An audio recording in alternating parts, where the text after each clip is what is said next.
ഞാൻ ഇൻസ്റ്റാഗ്രാമിൽ ജസ്റ്റ് ഇങ്ങനെ സ്ക്രോൾ ചെയ്തുകൊണ്ടിരുന്ന ടൈമില് UDF സർക്കാർ പ്രഖ്യാപിച്ച കുറച്ച് ഗ്യാരണ്ടികളുണ്ടല്ലോ. അപ്പൊ അതില് 2 മൂന്നെണ്ണം നടപ്പാക്കാൻ പോകുന്നതായിട്ടൊക്കെ ഞാൻ കണ്ടു.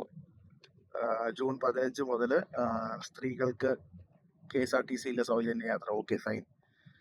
പിന്നെ അതുപോലെ അടുത്തത് ഞാൻ കണ്ടത് കോളേജ് വിദ്യാർത്ഥിനികൾക്ക് 1000 രൂപ വെച്ച് എല്ലാ മാസവും കൊടുക്കുന്നത് ഈ വർഷം തന്നെ ആരംഭിക്കുമെന്ന് നമ്മുടെ റോജിൻ ജോൺ പറഞ്ഞിട്ടുണ്ട്. ഇത് ഞാൻ ആരെയും താത്തിക്കെട്ടാൻ വേണ്ടിയിട്ടോ കുറച്ച് കാണിക്കാൻ വേണ്ടിയിട്ടൊന്നും പറയുന്നില്ല.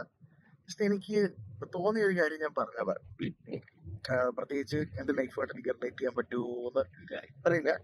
ചിലപ്പോ അങ്ങനെ ആയിരിക്കും. അങ്ങനെ എനിക്ക് തോന്നിയ ഒരു കാര്യം ഞാൻ പറയാം.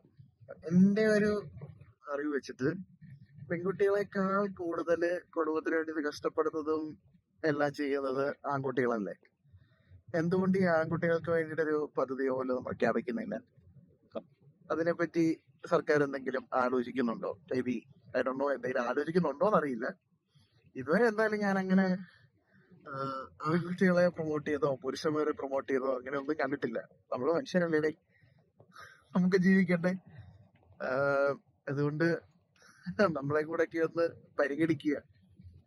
എനിക്ക് കൂടി പറയാണ്, പെണ്ണുങ്ങളെ കുറച്ച് കാണിക്കാനോ പെണ്ണുങ്ങളെ കഷ്ടപ്പെടുന്നില്ലെന്നോ അങ്ങനെ ഒന്നുമല്ല ഞാൻ പറഞ്ഞത്. പക്ഷെ പെർസെന്റേജ് എടുത്ത് നോക്കുകയാണെങ്കിൽ പെൺകുട്ടികളെക്കാൾ കൂടുതൽ കഷ്ടപ്പെടുന്നില്ലേ ആൺകുട്ടികളെ കുടുംബത്തിന് വേണ്ടിയിട്ട്, രണ്ടറ്റവും കൂട്ടിമുട്ടിക്കാൻ വേണ്ടിയിട്ട്. ആ ഒരു കോൺസെപ്റ്റ് മാത്രമേ ഞാൻ ഉദ്ദേശിച്ചിട്ടുള്ളൂ. ആരും ഇതിനെ നെഗറ്റീവായിട്ടൊന്നും എടുക്കണ്ട. Okay, by.